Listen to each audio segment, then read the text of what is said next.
नमस्ते, मेरा नाम है प्रतीक्षा और आप देख रहे हैं ऑर्डिनरी। हम औरतें अधिकतर बैंक से जुड़े काम पति या बच्चों से करवा लेते हैं क्योंकि हमें लगता है कि बैंक में कोई भी काम आसानी से नहीं होता, तो घंटों लाइन में कौन लगेगा, खिड़की से खिड़की कौन जाएगा। पर ये सब भूल जाइए, अपने काम खुद करिए क्योंकि बैंक आपके किसी भी काम को टाल नहीं सकता है। काम ना होने पर आपके पास बैंक या उसके किसी कर्मचारी के खिलाफ शिकायत करने का भी अधिकार है।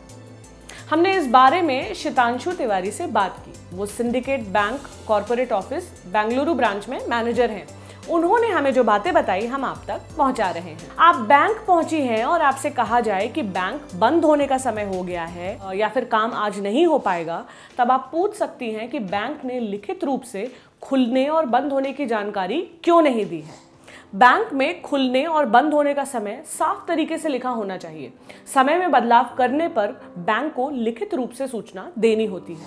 आप बैंक पहुंचे और आपको पता चले कि ब्रांच बंद हो चुकी है या कहीं और शिफ्ट हो गई है, तो आप बैंक की शिकायत कर सकती हैं।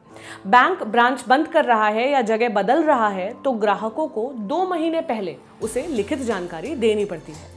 आपकी हर तरह की निजी जानकारी जैसे उम्र, धर्म, वैवाहिक स्थिति को सिर्फ अपने तक ही बैंक को रखना होता है।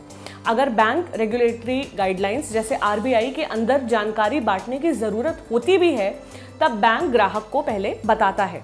ग्राहक से सहमति मिलने के बाद ही बैंक जानकारी शेयर कर सकता है। ग्राहक की जानकारी के बिना बैंक आपकी कोई भी जानकारी लीक नहीं कर सकता। बैंक के काउंटर पर कैश, चेक, कटे फटे नोट बदलने, पैसा जमा करने, खाते से पैसा निकालने जैसे काम हो सकते हैं। बैंक इसके लिए किसी भी समय आपसे इनकार नहीं कर सकता है। ये सुविधा बैंक की हर ब्रांच पर मिलती है। किसी परेशानी में आप ब्रांच हेड से भी बात कर सकती हैं। बैंक को अपनी हर योजना, सुविधा, ब्याज दर, बैंक चार्ज या नियम कानून की पूरी जानकारी ग्राहकों को देनी होती है।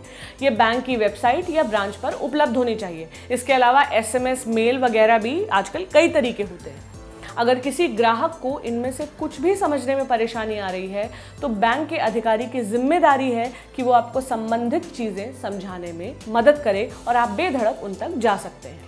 कोई कर्मचारी आपकी बात नहीं सुन रहा है या बैंक में आपका काम नहीं हो रहा है, तो आप उसकी शिकायत लिखित तौर पर कर सकती हैं। शिकायत कैसे करनी है, किस अधिकारी से करनी है और कब तक जवाब मिलेगा, किस तरीके से मिलेगा, ये भी बताना बैंक की ही जिम्मेदारी है। बैंक किसी भी ग्राहक के साथ बुरा व्यवहार नहीं कर सकता, किसी भी ग्राहक को झिड़क नहीं सकता।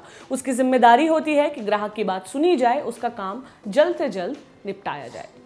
इसलिए बैंक जाने से डरिए मत और अपने अधिकार समझिए। ये वीडियो आपको कैसा लगा हमें ज़रूर बताएं।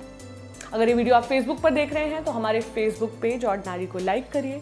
यूट्यूब पर देख रहे हैं तो हमारे चैनल ऑर्डिनरी को सब्सक्राइब करिए और साथ ही साथ घंटी का निशान दबा दीजिए, जिससे हमारे सारे वीडियोस आप तक समय पर पहुंचते रहें। शुक्रिया।